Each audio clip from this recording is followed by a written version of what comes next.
Autre chose à présent, les sols se dérobent sur le pied de Constant Moutamba.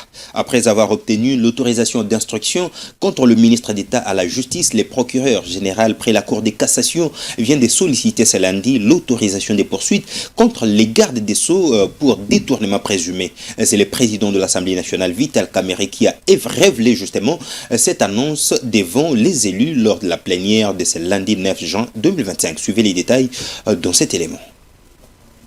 La bataille Moutamba-Mvondé semble être très loin de connaître sa fin et l'avantage semble tourner du côté du procureur général. Ce lundi, un nouveau réquisitoire demandant l'autorisation de poursuivre le ministre d'État de la Justice Constant Moutamba Tungunga pour des accusations graves de détournement de deniers publics a été remis au speaker de la Chambre basse du Parlement, Vital Kamerhe, qui l'a annoncé en pleine séance plénière.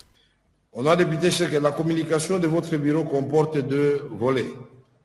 Premièrement, je vous informe que le procureur général près la Cour de cassation vient de saisir l'Assemblée nationale pour un réquisitoire, cette fois-ci pour solliciter l'autorisation de poursuite contre M. Moutamba Tungunga, Constant ministre d'État, ministre de la Justice et garde des Sceaux.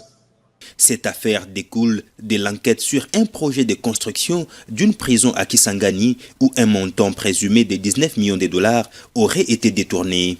Mvondé avait précédemment obtenu l'autorisation d'ouvrir une instruction judiciaire à l'encontre de Moutamba qui a été entendue à plusieurs reprises par le parquet général. Dans son réquisitoire, lu par les rapporteurs de l'Assemblée nationale, le député national Jacques Dioli, le procureur a mis en lumière plusieurs éléments. D'abord, le fait que Constant Moutamba est accusé d'avoir négligé de vérifier l'existence de la société Zion Construction, attributaire du projet. Le ministre n'a pas effectué de vérifications sur l'avancement des travaux ni sur le personnel engagé. Par ailleurs, Zion Construction est soupçonné d'être une façade pour camoufler des détournements avec des associés introuvables faisant l'objet des recherches. Après les auditions, les explications du ministre n'ont pas suffi à écarter les accusations, à en croire Firmin Mvondé. Au contraire, elles ont renforcé les soupçons pesant sur lui. Moutamba ne s'est pas présenté à sa dernière convocation, préférant être représenté par ses avocats. Cette affaire soulève de vives inquiétudes sur la gestion des fonds publics